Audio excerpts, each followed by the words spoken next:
La partie syrienne indique que le peuple syrien se tenait à distance égale dans toute la région. En Allemagne, une voiture fonce sur la foule d'un marché de Noël, tuant 2 personnes et faisant 70 blessés. Le soleil est tombé ce matin perpendiculairement sur le sanctuaire du Saint des Saints au temple de Karnak.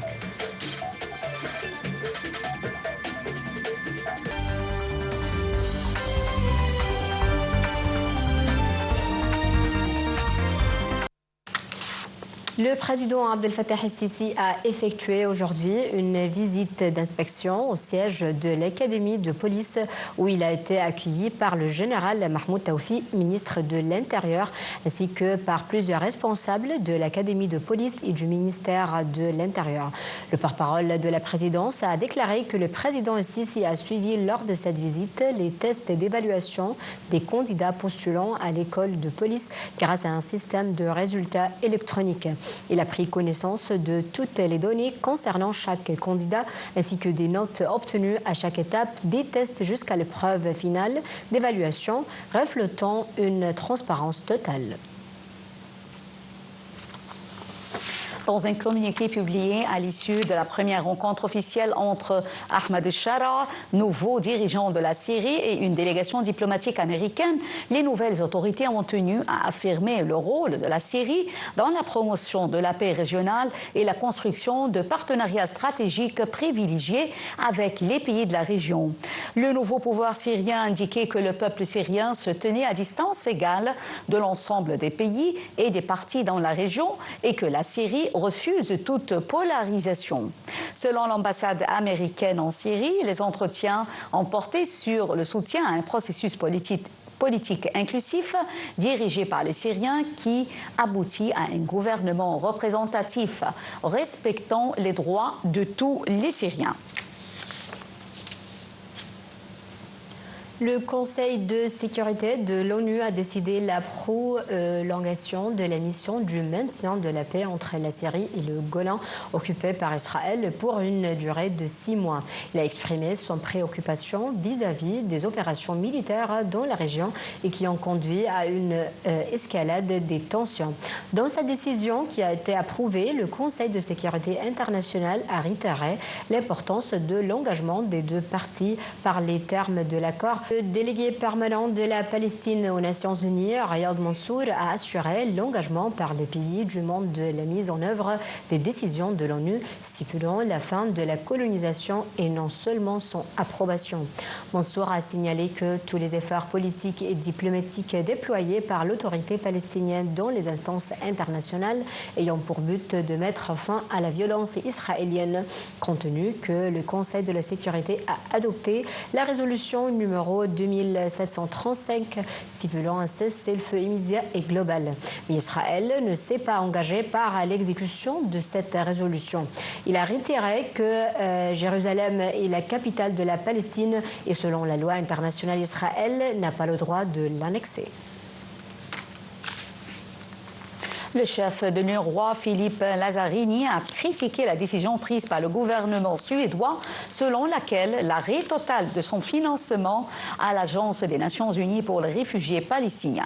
La décision suédoise intervient alors que la situation humanitaire des civils palestiniens continue de se détériorer au cours des derniers mois. Philippe Lazzarini a exprimé son espoir de voir la Suède renoncer à sa décision, poursuivant son soutien aux réfugiés palestiniens à partir de l'UNRWA.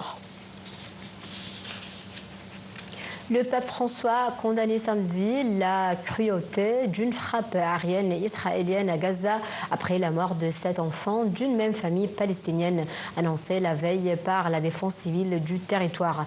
Pape François appelle à la paix depuis le 7 octobre 2023 et la campagne de représailles israélienne à Gaza.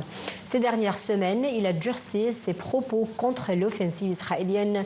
Le Saint-Siège soutient la solution dite des 2 États, israélien et palestinien, et reconnaît depuis 2013 l'État de Palestine, avec lequel il entretient des relations diplomatiques.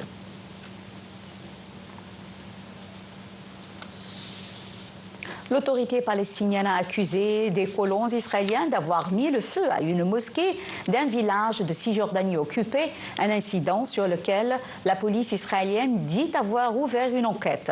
D'autre part, les forces de l'occupation israélienne...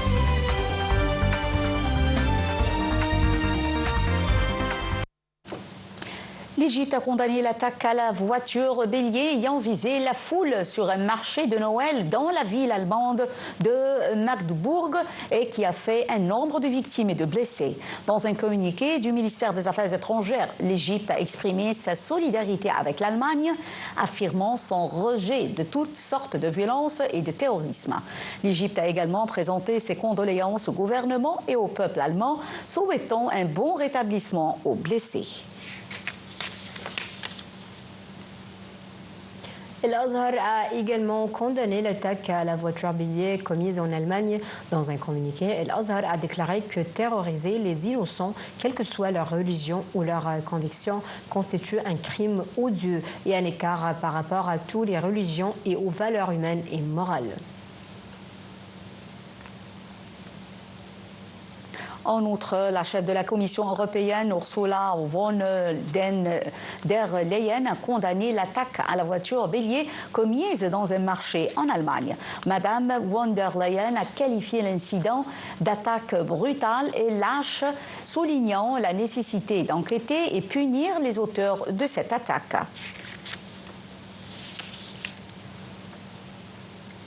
Le chancelier allemand Olaf Scholz se rend samedi à Magdebourg, ville meurtrie par un attentat à la voiture bélier sur son marché de Noël, dont les motivations restent troubles malgré l'arrestation de l'auteur présumé.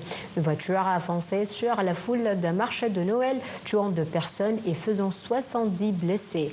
L'attaque survient 8 ans après un acte similaire commis sur un marché de Noël de Berlin, alors que l'Allemagne est en pleine campagne électorale est en état d'alerte contre les risques d'attentats. De nombreuses ambulances et camions de pompiers sont sur le site dans un va-et-vient. Le Sénat américain a adopté samedi un texte budgétaire qui évite de justesse une paralysie de l'État fédéral juste avant Noël. L'adoption s'est faite peu après l'heure limite de minuit, mais le bureau de la Maison-Blanche chargé de décréter un état de shutdown ne l'a finalement pas fait en raison de l'imminence du vote au Sénat. Une paralysie budgétaire aurait signifié le chômage technique pour des centaines de milliers de fonctionnaires, le gel d'aide sociale ou encore la fermeture de certaines crèches. Un premier contingent de 120 soldats français a quitté le Tchad vendredi matin, 3 semaines après l'annonce surprise de la suspension de l'accord militaire entre Paris et N'Djamena. Cette déclaration a été faite par le ministère tchadien des Armées. Ce premier mouvement matin de 6h à 7h, perpendiculairement sur le sanctuaire du Saint-Dessin au temple de Karnak, un phénomène extraordinaire. Des milliers de touristes assistent à cette cérémonie annuelle, soulignant ainsi l'importance de l'astronomie dans la construction des anciens temples égyptiens.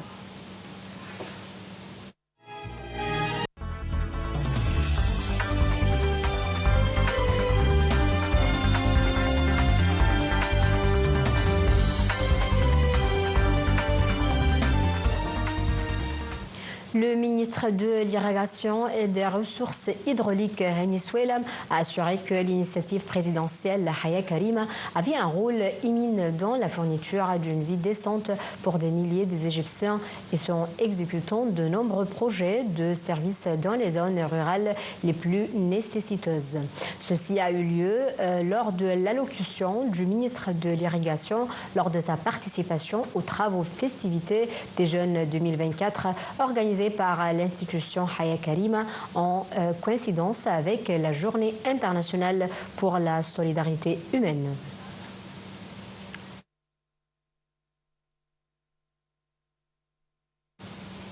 Mesdames et messieurs, c'est la fin de notre journal. Merci de nous avoir suivis. Merci Jeanne. Merci Fatima. Mesdames et messieurs, restez avec nous.